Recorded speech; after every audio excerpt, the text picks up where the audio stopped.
주간 브리핑.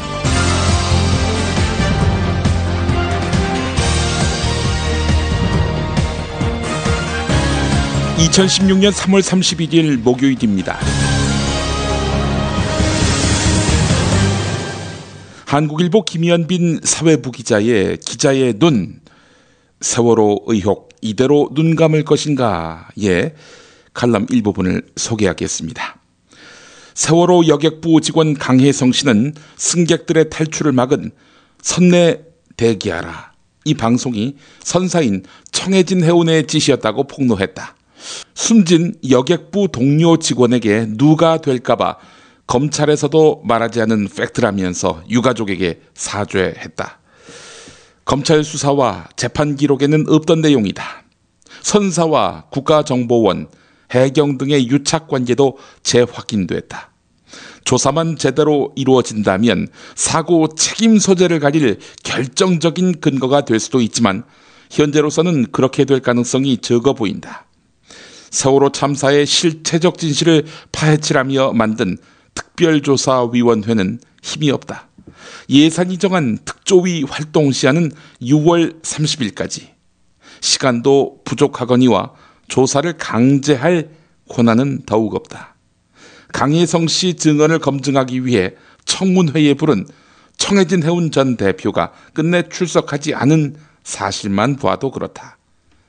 코앞으로 다가온 총선에 정신이 팔린 정치권은 세월호 문제에 도통 관심이 없는 눈치다. 이는 분명한 약속 위반이다. 여야는 세월호 특별법 제정 당시 특별조사위원회에 수사 기소권을 부여하지 않는 대신 특검 요청이 가능하도록 합의했다. 게다가 아비 규환의 현장을 목도한 당사자의 양심 선언까지 나왔는데도 정부와 정치권은 무반응으로 일관하고 있다. 뒤바뀐 증언의 옳고 그름을 따져보자는 특별조사위원회와 피해자 가족들의 요구는 월권이나 과도한 떼쓰기일 수 있겠는가. 네, 단 한 자도 틀림없는 이야기입니다마는 책임질 위치에 있는 정치인 단 한 명도 관심이 없어 하는 이야기이기도 합니다. 중고차를 믿고 거래할 수 있는 조광래 중고차입니다. 대표번호 1800-9538. 고맙습니다. 정말 맛있다. 이 말 한마디면 모든 게 설명됩니다. 30년 전통 자연의 이로움을 담은 김치, 이담채 김치. 1544-4586 1544-4586. 술자리 많은 요즘 3차까지 달린 당신을 위한 필수품 전창걸의 새싹 땅콩차. 이제 속쓰림은 잊으세요. 070-8635-1288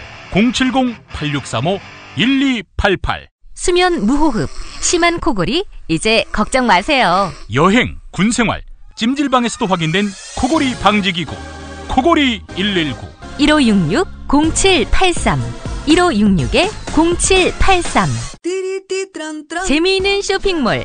그런데 실생활에 굉장히 유용한 쇼핑몰. 재미월드입니다. 어떤 제품이 있는지 궁금하시죠? 검색창에서 재미월드를 입력하세요.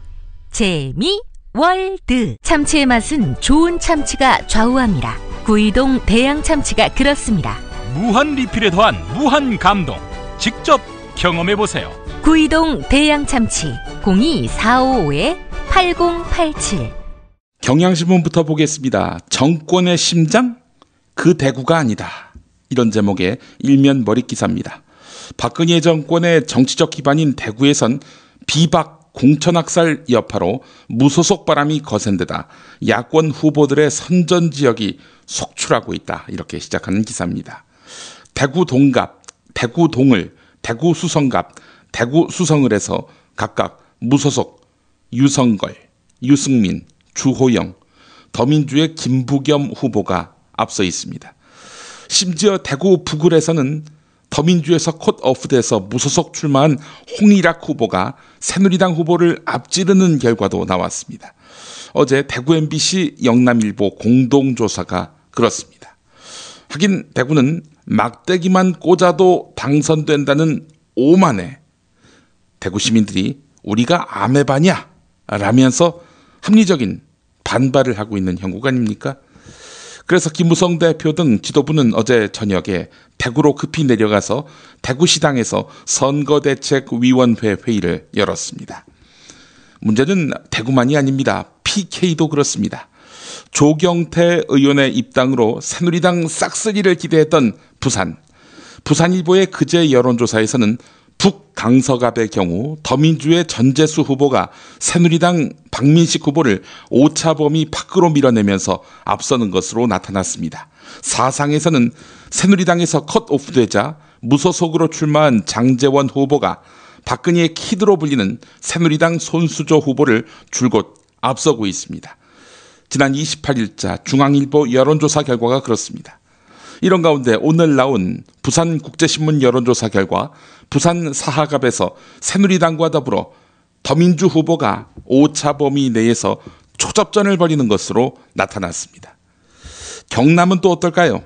노무현 전 대통령 고향인 김해, 갑을 모두 새누리 후보를 앞서는 형국인데다 창원 성산에서는 새누리당 강기윤 후보가 재선 도전에 나선 가운데 정의당 노회찬 후보가 더민주 허성무 후보와 단일화하면서 파괴력을 키운 상태입니다. 여기까지가 경향신문 보도입니다.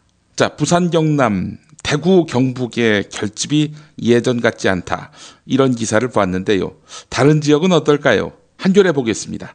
선거구 조정으로 의석수가 하나 줄어서 모두 8석의 향배를 다투는 강원도는 야당 의원 당선 여부가 최대 관심사인데 지난 19대 총선에서는 기존 9개 선거구 모두 새누리당이 석권했던 강원도였습니다. 이번에도 여당이 강세라는 겁니다. 한 3군데 빼고 이번에도 여당의 압승 구도가 형성돼 있다는 것입니다. 춘천의 김진태도 여기 혜택을 볼 것 같습니다. 2012년 19대 총선에서 총 25개 의석이었던 충청권 성적은 새누리 12, 민주통합 10, 자유선진 3석이었습니다. 총선 후에 새누리당과 자유선진당이 합쳐진 점을 고려하면 여 15석 대 야 10석이었던 셈입니다. 앞서 2008년 18대 총선, 그때는 24석이었던 충청권이었는데요. 여당 16석, 야당 8석이었습니다. 자, 이번에 처음으로 충청 지역정당, 즉 자유선진당 없이 치러지는 총선이거든요. 새누리당은 16석에서 19석을 넘보면서 앞서가는 형국입니다. 결국 총선 승패 여부는 수도권에서 갈릴 것 같습니다. 한국일보 일면 제목처럼 문제는 수도권이야. 그렇습니다. 19대 총선에서 서울은 전체 지역구 48석 가운데 야당이 31곳을 차지한 그야말로 야당의 텃밭이었습니다. 자, 그런데 20대 총선은 한 석이 더 늘어났는데 지금의 일여다야 구도가 유지된다면 여당인 새누리당에게 절대 유리한 판세입니다. 하지만 야권 후보 단일화가 연쇄적으로 추진되고 있어서 새누리당으로서는 야권 연대 바람이 시급해졌습니다. 새누리당 페이스북이 괜히 안철수 파이팅 이런 게 아니었던 거죠. 우리 좋은 집에서 살자. 어디다 맡기지요? 목조주택 시공팀장들이 함께 만든 희망주택 건축협동조합이 있습니다. hmcoop.co.kr 1800-8507입니다. 여러분 안녕하십니까? 당선 뉴스의 배두성입니다. 이번 총선을 맞이하여 당선로고송닷컴에서는 업계 최초로 후불제 로고송 제작을 선언하였습니다. 하하, 후불제라 정말 파격적인데요. 자세한 내용은 당선로고송닷컴을 확인해보세요. 이상 배두성이었습니다. 마하! 당선로고송닷컴. 살다 보면 꽃 주문할 일이 생깁니다. 1566-0263 네이버에서 검색된 사이트보다 최대 2만 원 싸게 해드립니다. 좋은 사람과 플라워 1566-0263 잊지 마세요. 한우 사고를 집어넣고 24시간 팔팔 끓인 곰탕 연지연 곰탕. 어린이부터 노인까지 누구나 좋아하는 건강식 연지연 곰탕. 택배로 신청하시려면 010-7252-1114 자, 이번에는 야당에게 유리한 이른바 개표장에서나 드러나는 여론조사에서는 의사를 잘 표시하지 않는 표가 얼마나 있을까 짚어보겠습니다. 동아일보를 봅니다. 새누리당 김무성 대표가 그제 당 비공개 회의에서 여론조사 지지율에서 여당 후보는 10%포인트 빼고 야당은 10%포인트 높여야 정확하다 이렇게 말했다고 합니다. 제가 봐도 이건 엄살입니다만. 자, 이번 총선에서는 어떠할까? 여야가 상향식 공천을 원칙으로 하면서 전화 여론조사에 대한 유권자들의 피로도가 높다는 것입니다. 이찬복 TNS 코리아 사회조사본부장은 당내 경선부터 10번이나 전화를 받았다는 분도 있다. 응답률이 낮아지면서 정치에 관심이 높은 유권자들의 목소리가 더 크게 반영되는 측면이 있다. 이렇게 말했다고 합니다. 실제로 저도 한 7, 8번 받아봤는데요. 제가 살고 있는 용인 정지역에서 연락을 받은 바 단 한 번도 없었습니다. 다 딴 지역이었습니다. 다 딴 지역에서만 받은 것 같으니 여론조사 신물나지요. 설득력 있는 이야기입니다. 자, 그렇다면 숨은 표가 야당 표일까? 윤희웅 한국사회여론연구소장은 새누리당 공천 파동 때문에 여당 성향 유권자들도 지지 후보를 밝히길 꺼리는 경향이 있다. 이렇게 밝혔습니다. 그래서 꼭 야당 표일 가능성은 높지 않다라는 이야기지요. 실제로 일여다야 구도 속에서 숨은 표가 많지 않다는 지적도 없지 않습니다. 동아일보가 보도했습니다. 문화일보가 지난 24일부터 31일까지 중앙선거 여론조사 공정심의위원회 홈페이지에 게시된 전국 언론사의 여론조사 151건, 104개 선거구를 상대로 한 조사였는데요.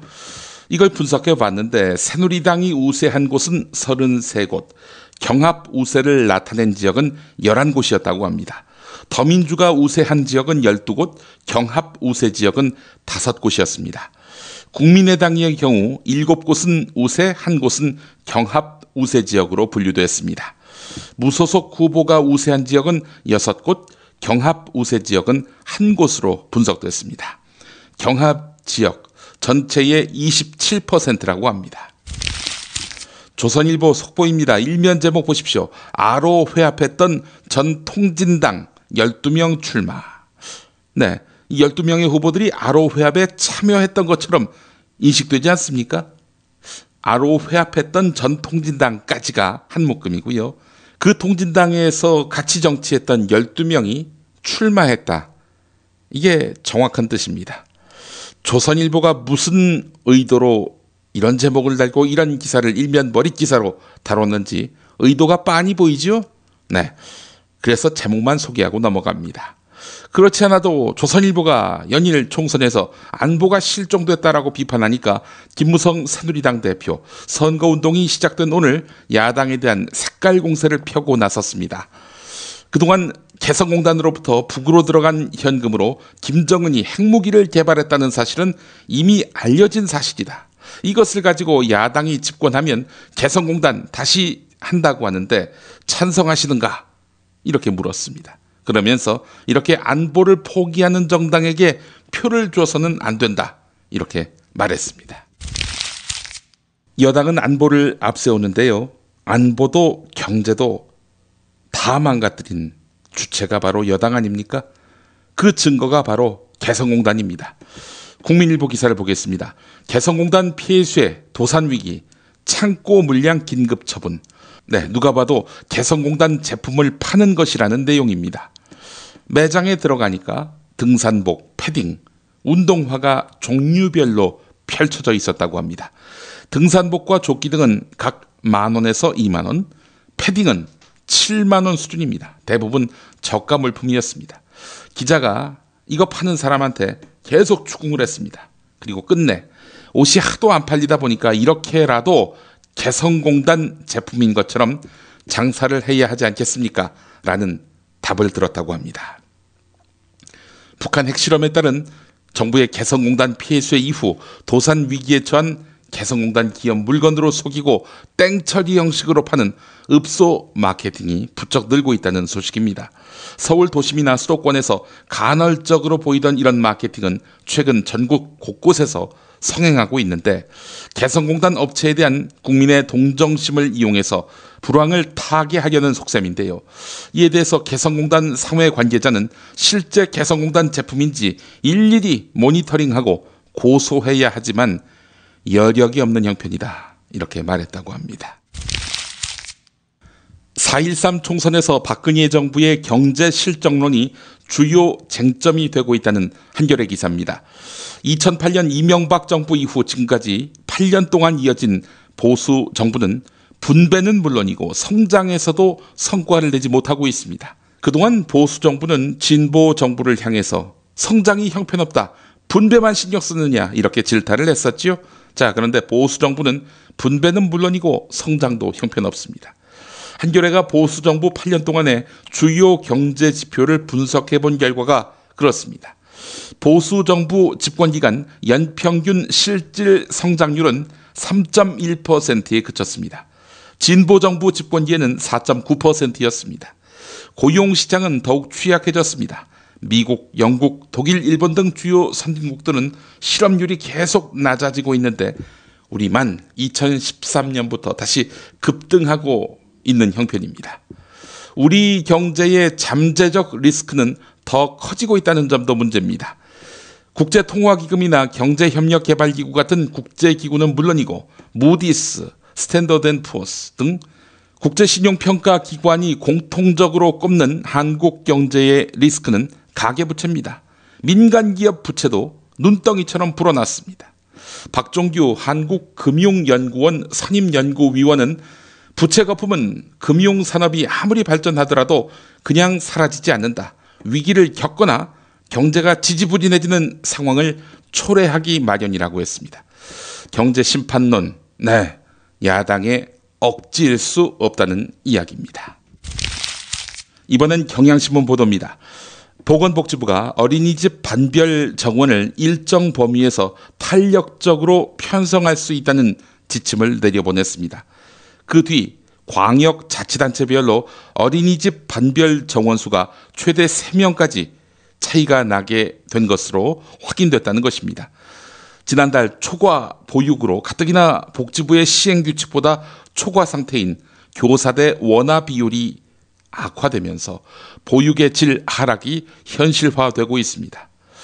경향신문이 전국 17개 광역자치단체 보육정책위원회의 심의 결과를 분석한 결과입니다. 보육하기 좋은 나라 만들겠다더니 더 악화시키고 있는 형편입니다. 누리과정 예산 파행만 보더라도 단번에 알 수 있죠. 이 정부의 진정성을 말입니다. 한겨레 보도입니다. 검찰이 이동통신사에다가 가입자의 통신자료를 요청하면서 반드시 기재해야 하는 요청사유, 이걸 적어내지 않은 사례가 드러났습니다. 국가정보원이 내사 대상자의 휴대전화 주소록에 들어있다는 이유만으로 싹쓸이 통신자료 조회를 해서 논란이 되고 있는 가운데 이번엔 검찰이 현행법조차 위반한 사실이 확인된 것입니다. 현재 검찰 등 정보 수사기관들과 통신사들은 제공 요청서를 당사자에게 공개하지 않습니다. 그래서 이런 유사한 사례는 얼마든지 있을 것으로 보이는데요. 시민사회단체들은 법원의 허가, 즉 영장 없이도 형식적 규정만 지키면 통신 자료를 제공하도록 한 현행법에 구멍이 드러난 것이다, 이렇게 지적했습니다. 이런 사연이 있었군요. 국민일보 보도입니다. 그제 서울 동부지법에서는 촉탁살인, 즉 죽음을 결심한 사람의 요구에 따라서 다른 사람이 죽기를 원하는 사람을 죽이는, 그런 게 바로 촉탁살인입니다. 이 촉탁살인 혐의를 받고 있는 피고인 오모 씨의 국민참여 재판이 열렸습니다. 사연은 이렇습니다. 여자친구가 있었습니다. 이모 씨인데요. 이 여자친구가 죽고 싶었습니다. 이혼 후에 자녀 2명을 혼자 키우는 와중에서 극심한 생활고와 스트레스에 시달려 왔던 것입니다. 그래서 남자친구인 오모 씨에게 날 죽여달라 이랬던 것입니다. 물론 오모 씨는 1시간 동안 여자친구 이모 씨를 말렸지만 마음을 되돌리지 못했습니다. 여자친구를 살해한 남자친구 오모 씨는 이후에 자살을 시도했습니다. 검찰은 오모 씨에게 촉탁살인 혐의를 적용해서 징역 7년을 구형했습니다. 촉탁살인은 살인보다 형이 가볍습니다. 검찰도 사실은 이 가해자 오모 씨의 사연을 안타까워했습니다. 붙잡힌 이후에 식사를 거의 하지 않은 채 삶을 포기하려던 오모 씨였습니다. 이동욱 부장판사는 촉탁이 있더라도 사람의 생명은 절대적 가치가 있다는 점, 적극적인 만류나 설득이 없었던 점, 남겨진 두 자녀의 상실감과 고통 등을 고려해서 5년을 선고했다고 하는데 오모 씨는 그동안 재판 과정에서 일관된 진술을 했다고 합니다. 벌을 덜 받을 그런 꼼수를 쓰지 않았다는 것이죠. 안타깝습니다. 이 오모 씨 개인의 일탈로 봐야 될까요? 저는 그렇게 보지 않습니다. 여자친구 이모 씨가 촉탁 살인을 요청할 정도로 극심한 생활고에 시달렸다는 거 아니겠습니까? 굶기 싫어서 죽겠다. 이런 국민이 나타날 때까지 국가와 공공은 도대체 무엇을 했습니까? 국가와 공공의 부재, 심각하게 생각하게 만든 사건이었습니다. 네, 오전 오후까지 들어온 뉴스 요약해봅니다. 국민의당 안철수 공동대표는 더불어민주당에서 야권이 연대하지 않으면 역사에 죄를 짓는다고 하는데 그렇다면 확장성이 큰 국민의당 후보에게 더불어민주당 후보가 양보하는 것이 맞다고 주장했습니다. 지난해 가계가 은행 등에 남겨둔 여윳돈이 100조 원에 육박하는 것으로 집계됐습니다. 한국은행이 발표한 자금 순환 통계를 보면 가계의 지난해 자금 잉여는 99조 2천억 원으로 전년도 93조 5천억 원보다 7조 원가량 늘었습니다. 한국감정원은 그제 기준으로 전국의 아파트 매매 가격이 지난주보다 0.1% 하락했다고 밝혔습니다. 이로써 전국의 아파트 매매 가격이 7주 연속 떨어진 셈인데요. 반면에 서울의 아파트 값은 재건축 가격이 오르면서 상승세로 돌아섰습니다. 이재명 성남시장은 현직 경찰 간부가 이재명 시장을 처형시켜야 한다는 게시글을 자신의 SNS에 공유한 것과 관련해 엄중한 조치를 요구했습니다. 착취나 강요를 당하지 않고 자발적으로 성을 판매한 사람도 처벌하도록 한 성매매 특별법 조항은 헌법에 어긋나지 않는다는 헌법재판소 판단이 나왔습니다. 세월호 인양을 위해서 내부 탱크에 공기를 주입하고 안팎에 에어백을 설치해서 부력을 확보하는 작업이 오늘부터 시작됐습니다. 김용민이 전해드리는 조간 브리핑. 이른 아침 조간신문 핵심 기사를 훑어보는 시간, 김용민의 조간 브리핑. 월요일부터 토요일까지 매일 오전 7시대에 업데이트됩니다. 뉴스뿐 아니라 그 안에 숨은 맥락도 짚어드립니다.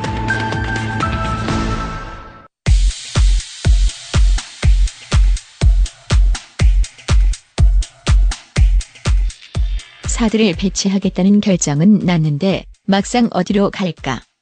지역 방송들이 전하는 민심은 한 목소리. 하여간 우리는 안 된다. 먼저 전북 군산을 가시정권으로 하는 전주문화방송.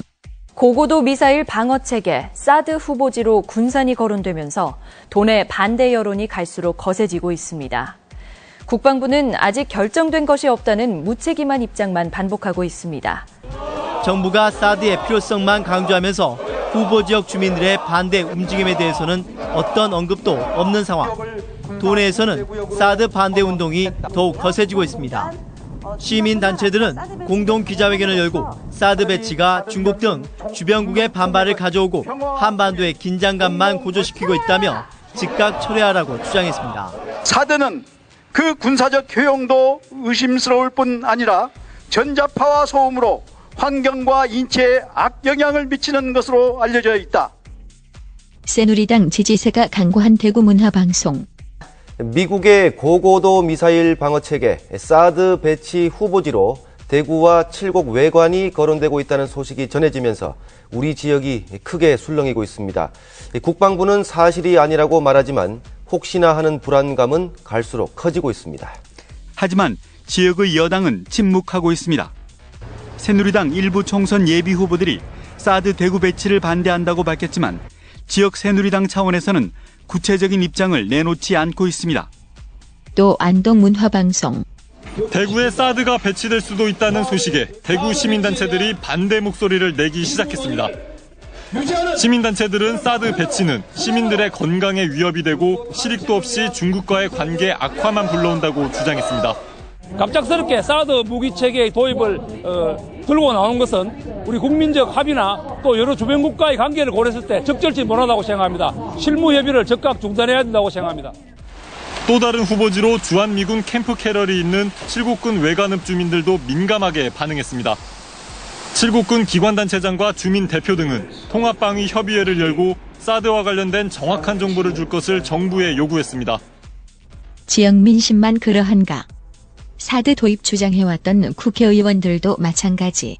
대구 수성을 주호영 의원은 MBN과의 전화통화에서 대구에 사드가 배치되면 거리가 멀어 수도권 방어가 안 된다면서 우회적으로 반대 입장을 표시했습니다.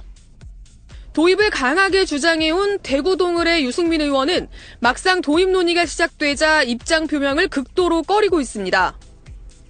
사드가 빨리 들어와야 한다던 새누리당 원유철 원내대표는 자신의 지역구인 평택이 거론되자 한 발을 뺍니다. 왜 평택 꼭 집어서 얘는 이거 지금 논의되고 있는 지역은 지금 다 사실이 아니라는 것을 말씀드립니다. 이런 가운데 원유철 대표 우리도 핵 갖자고 주장하는데 우리도 핵을 갖되 북한이 핵을 포기하면 우리도 동시에 핵을 폐기하는 방안 등. 그러면 핵실험 평택에서 하면 어떨까? 왜 평택 꼭 집어서 얘는 이거 왜 평택 꼭 집어서 얘는 이거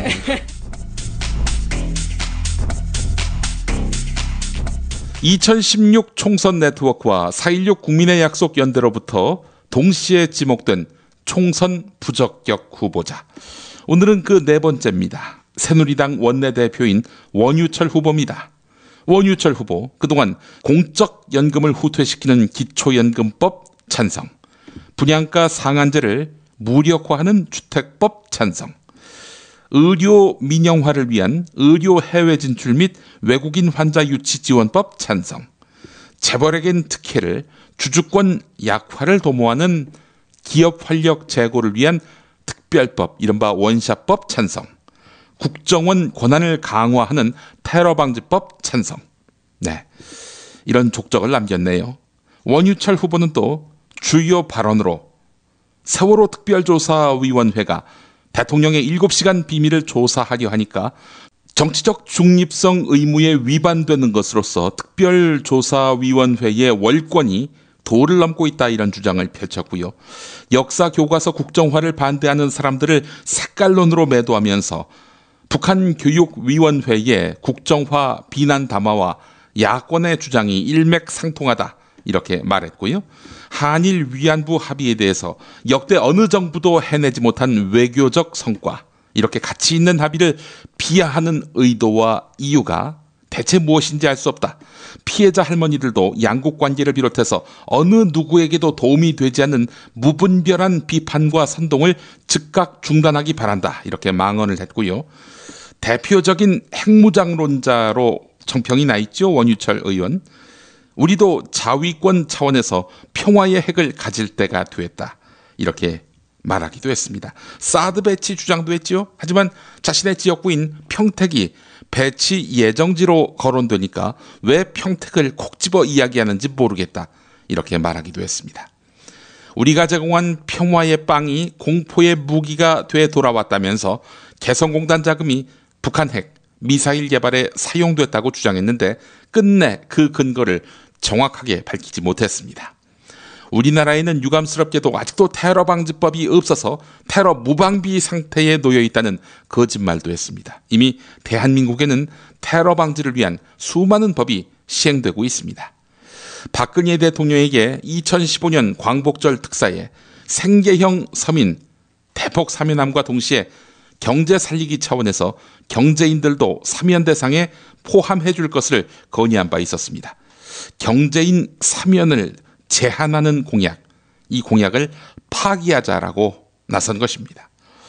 해외 원전 수출을 독려하면서 아랍에미리트 연합의 원전 수주의 모델, 또 원전 수주의 케이스처럼 사우디의 원전 수주도 국방 분야에서 같이 함께 노력을 병행해 나가면 조금 더 효과적이지 않을까, 이렇게 말하기도 했습니다. 원유철 후보가 그래도 좋으면 찬성표를 던지시고 좀 짜증난다 싶으시면 심판의 의미를 표심에 담으시면 되겠습니다. 김용민 브리핑 마치겠습니다.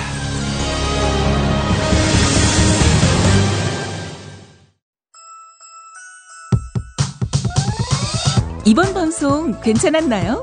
작별의 여운 이렇게 표시해주세요. 다운로드하기, 댓글 달기, 구독하기, 별점 주기. 더 좋은 방송 만들어달라는 약속 이렇게 응원해주세요. 다운로드하기, 댓글 달기, 구독하기, 별점 주기. 기억하셨죠?